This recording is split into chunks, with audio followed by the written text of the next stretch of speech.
Obu na igbuso ọbala ọkụkọ naanị kpochie ya aja, ma ọ bụ ọbala ọkụkọ ma ọ bụ ọbala anụmanụ ọzọ ma ọ bụ ewu ma ọ bụ ebunu, ọ bụgodu nama ọbara ya gbasara na naanị na mbara ezi gị kpochie ya aja. Aga m ebunye gị expo today. M ga-ebido n'ụzọ nke ndị mgbe ochie wee si na ya wee bata n'okwu Chineke, iwe chịkọọ ya ọnụ, iwe malụ na enwekwa n'ọtụtụ ndị ma ihe ha na-eme mana ihe na-eme ha na ndụ a ka ha na-amarọ. And there are some little things anyị na-eneghara anya mana emesịa onwe ebe o si eme anyị affect negatively. Gee m ntị. Ọ bụ na amụgo gị in the 70s, ị ga-ama na ndị okenye chọọ igbu ọkụkọ febulu ụzọ welu mma meghe anị ya mee ka ha egwupụtara anị nwantịntị. Egbuzi ọkụkọ ha emeke sure na ọbara ya gbanyere n'ime anị, ha were aja kpochie ya. Amarọ m ụdị otu a na be unu. Gịnị kpata ndị mgbe ochie ji eme ya? Aga m agwa gị n'ọsọ ofu ebe ka a na-egbuso ọbala na surface, that is ofu ebe ka a na-egbuso ọbala a na-afụ ọbala anya. Ebe a bụ n'iru mmụọ, ya bụ na shrine. Ma ọ bụrụ anụ ha ga-eri eri, ha ga-eme n'ụzọ ọ ga-adịlụfa mfe iji aja kpochie ọbala ya maọbụ were mmiri kwachapụ ya. Ihe omimi dị na ya ka m na-achọ igosi gị, mana tupu m gaa na ya ka m kpọta gị n'okwu Chineke ya Baịbụl ka ị wee fụ na ihe a bụ ihe ndị mbụ kwadoro okwu Chineke kwadie. Akwụkwọ Leviticus chapter 17 verse 13. Leviticus chapter 17 verse 13. Chineke mee ka ọ dị very clear si ọ bụ na igburu anụ ị chọrọ iri eri na be gị, igbuso ọbara ya na anị were aja kpochie ya. That is the word of God. Leviticus chapter 17 verse 13. Chineke sị gị were aja kpochie ọbara ọkụkọ ahụ igburu na be gị. Ikwu ihe gbasara ndị na-eri anụ egburu n'iru alụsị ga-abụ a teaching for another day. Ya bụ egburu anụ n'iru mmụọ, ebute anụ ahụ egburu n'iru mmụọ, esie ya na be gị, isoro rie. Ya bụ mmụọ ṅụrụ ọbara gị nwa taa anụ. Gekwa m ntị ọfụma.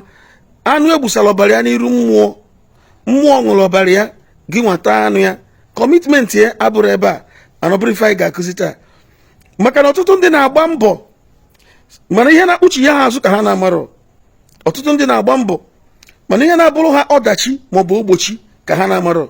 Anyị ga-emetụ aka n'ihe ụfọdụ taa. Now, mgbe ochie ndị na-efe alụsị, ndị na-efe mmụọ dị iche iche na-egbusalụ mmụọ ọbala n'iru alụsị. Ka nji oge a were nwantịntị oge a kụzielu gị, o nwere ihe a na-akpọ ogirisi. O nwere ihe a na-akpọ ogirisi n'ala Igbo. Mgbe ọ bụla ị wetara ogirisi na-abụ, ya bụ igwunye ofu lụnye naanị n'aka nri, gwuo nke ọzọ lụnye naanị n'aka ekpe. Iwe weta ihe a na-akpọ ọmụnkwụ wee kekọọ ya ọnụ, wee si na ogirisi nke a kefeta ya na nke ọzọ. Adị m akụziri gị ihe a just because na nna mụtara nna m bụ native doctor. Ọ bụrụ sọsọ ya. Adị m akụziri gị ihe a na m enwego so many converts, ya bụ ndị bụ native doctors before, ma ndị nwoke ma ndị nwaanyị. Chineke si n'aka anyị mee ka ha rapụ ikpere alụsị buru Baịbụl. Ndị dị otu a amụtakwa m ọtụtụ ihe n'aka ha. Mụtakwa ọtụtụ ihe n'aka nne mụtara nna m bụ dibịa mgbe ọ ka dị ndụ. Now, amụtakwazị m ọtụtụ ihe na akwụkwọ ngụrụ agụ as a graduate of African traditional religion. Ngwa gee m ntị. Ọ bụrụ sọ m ga-asị gị inweta this video, share this video. Maka ihe anyị na-akụzi ebe a adọrọ gị mkpa taa, ọ ga-adị gị mkpa echi. Ebe ọ bụ na ifuru etinyere ogilisi n'aka nri, tinye ogilisi n'aka ekpe, were ọmụ gaka ofe na abụ, were nwa ọkụkọ kpọdie isi naanị, kedu ihe na ọmụ ahụ, nwa ọkụkọ nọrọ ebe ahụ nwụọ. Emena invite principalities and powers. Akpọ na mmụọ oku. Then enwere ihe ndị ọzọ eji anabata mmụọ ga-eme ka that place bụrụ an altar. ihe ndị ọzọ ahụ eji anabata mmụọ ka m agaghị akụziri gị ebe a ka ọ ghara dị ka m na-eme gị introduce into ikpere alụsị.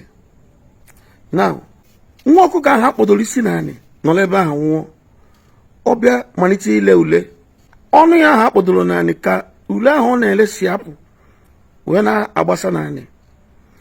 And ebe ahụ ọ na-agbasa ka ọ ga-abụ emekwe one or two things, ọ bụrụgo an altar. Then achọzịa ka mmụọ bili ebili ebe ahụ ebido gbusarịa ọbala, ebido gbusarịa ọbala mgbe afọ ọ bụrụgo chi maọbụ ọ bụrụgo ihe ọbụla akpọrọ ya, a na-efesi ya efe. Ọbala ahụ malitere igbusarịa ihe dịka ọbala ọkụkọ maọbụ ọbala ihe ọzọ abụrụgo ome na anị, ihe a na-eme na anị ebe a.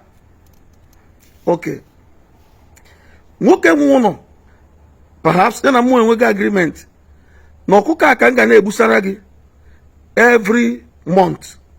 Onye kwetara nkwa ma ihe o kwetara na nkwa, o jezie n'iru mmụọ ya, ọ gaghị na-ekwuzi okwu a n'isi onwe ya, kama o jide ọjị n'aka ọ na-asị mụ na ezinụlọ m niile. Mgbe afọ na-ekwu mụ na ezinụlọ m niile ka ọ na-eme that proper hand over m kụziri mgbe gara aga otu esi ewere ezinụlọ nye mmụọ n'aka. And iwere na ezinụlọ nye mmụọ n'aka, mmụọ enyere ezinụlọ n'aka, ịrapụ ezinụlọ agadi very difficult, very very difficult. It can only take divinity ịnapụta ezinụlọ n'aka mmụọ dị otu a. Okay, akụzigo m ya na a previous video. Now ọ na-akọmit kwa ezinụlọ ya n'aka mmụọ dị otu a, but most of them ada akụzizila ụmụ ha ihe a ga na-emere ya bụ mmụọ ma ọ bụ na achọọ ha afọrọ ha.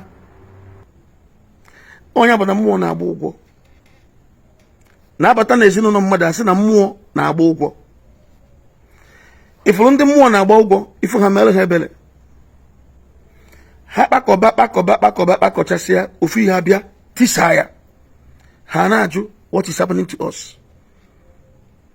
Ha rigide lili to a particular point, ofu ihe strike ha piam, they will go down. Ha na-ajụ what is happening to us. Ha gbagide mbọ, ọ dịka gasị na mbọ ha na-agba enwebeghị isi. Nearly ka ha blow trumpet, something will happen, everything will scatter. Ndị mmụọ na-agba ụgwọ na-afụkarị ebe polisi na-eme ha arrest na nlọ. Ndị mmụọ na-agba ụgwọ na-afụkarị ebe mmanwụ na-achụ ha ọsọ na nlọ, masquerade.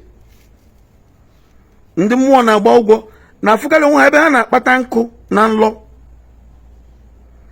Ndị mmụọ na-agba ụgwọ na ezinụlọ ha na-afụkwa onwe ha ebe ha na-akpata ihe dịka ejuna maọbụ ebe ha na-eyi akwa kara nka na nlọ. Ndị mmụọ na-agba ụgwọ na ezinụlọ ha na-afụkarị onwe ha ebe ha na-efu ụzọ, ọkakata ofuo ụzọ, ọmamazi ebe ọ na-aga na nrọ. Ndị mmụọ na-agba ụgwọ na ezinụlọ ha na-afụ onwe ha ebe ha na-akpata tinye na akpa onye ọzọ. Ide na ha nọ na nlọ ezuo ha ori, napụ ha akpa ha, or things like that, a na-agba ha ụgwọ na nlọ. Ibeza in the physical realm, ifu ihe na-eme na ndụ ndị a imere ha sorry. Chetakwa ebe m na-aga igbuo ọkụkọ gbochie ọbara ya aja. Share this video, nyere maka share this video. Ihe nkuzi nke a bụ ihe nkuzi dị omimi, one of the teachings dị very deep. Now ụfọdụ ime ndị ejekpọta ndị ga-emere ha ekpere ezinụlọ. Ndị ekpere wee bịa jekwuru na James chapter 4 verse 7, ya mere doo n'onwe unu n'okpuru Chineke, guzogide na ekwensu na ọ ga-esi n'ebe unu nọ gbapụ. A na-aba mba gị mmụọ na-adịghị ọcha si n'ezinụlọ apụọ. Anyị na-anapụta ezinụlọ n'aka gị n'aka ike in the name of Jesus Christ. Gekwa ntị, sofi ị na-akpa ha Jesus Christ, ọ bụrụ gị nwa jere ekpere ebe mmadụ ka mmụọ ha na-ege ntị. Onye ahụ ị na-akpa aha ya ka mmụọ ahụ na-erubere isi. Gezie ntị. Ezinụlọ adịghị enyezi mmụọ ahụ ọbara. Ezinụlọ adịghị ebusaziri mmụọ ahụ ọbara. Then igbu ọkụkọ repụ ọbara ya on the surface. Ifugebe anyị na-aga na mmụọ ahụ ị na-achụpụ ya pụọ na family gị, osi anya hapụ. Mmụọ dị thirsty of blood, mmụọ akpịrị ọbala na-akpọ nkụ iwe nye egwu nye pụọ na family gị wee gbukwa ọbala on the surface. Eziokwu na the particular spot igburu ọkụ ka ha bụrụ ebe the shrine dị mana ọ ka dịkwa within that compound. Ihe mmụọ a na-achọ bụ egbe ebusara ọbala because na agreement eji guzobie bụ ọbala. So ihe ọbụla mmụọ ga na-epik interest na that compound bụ ebe eme gịnị egbe ebusara ọbala. Ọ bụrụ na ị chọrọ ka anya bụ mmụọ nwee ihe ka na-akpọchi ya ya azụ n'ezinụlọ ahụ igbue ọbala kpuchie ya aja. Maka ndị gasị mebi na ha ejego na dibia agbara ha afa nọ ndị ichie mmụọ gbakọtara azụ and so on and so forth na mmụọ dịbe na ha na-ewe iwe ndị ichie na-ewe iwe. Chetakwa na m agwago gị before ifulafa niile na ndị dibia na-agba nnọdụ anị na anị nkịtị wụọlụ gị mkpụrụ ugiri na anị nna agbalụ gị afa ịma ama na o nwere ihe m na-afụ ka m kwuo ya ọzọ. Nnọdụ anị na anị nkịtị wụọ mkpụrụ ugiri na anị nna agbalụ gị afa ị gaghị ama na o nwere ihe m na-afụ anywhere na ọ dịgo programmed na ihe m ga-agbalụ gị n'afa bụ number 1 na chi ụwa gị na-enye gị nsogbu. Onye ụwa gị si na ịgbakọtara ya azụ na ọ na-ewe iwe. Number 2 agwụ dị bedị na gị maọbụ nke ikwu nne gị. Number 3 ndị ichie. Number 4 ndị mmiri. Number 5 ndị amụsụ. Number 6 akara ogeri ma ọ bụrụ ịbụrụ onye Anambra steeti.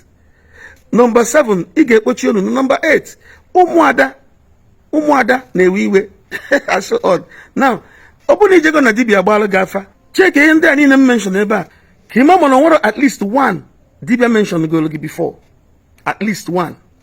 Now let me advise you, ime katasị oke ka eje gbubekwara arụsị gbusabakwara ya ọbala otu nna nna anyị fasi wee mee ya, you are free to do that. But look at what is happening in your life now. Look at what is happening in your family now as a result of nke ndị mbụ mere eme ka i wee mara ihe na-edebere ụmụ gị n'ọdịnihu. Echefukwana ịpị aka na share button, share this video. Afam be from Ononye.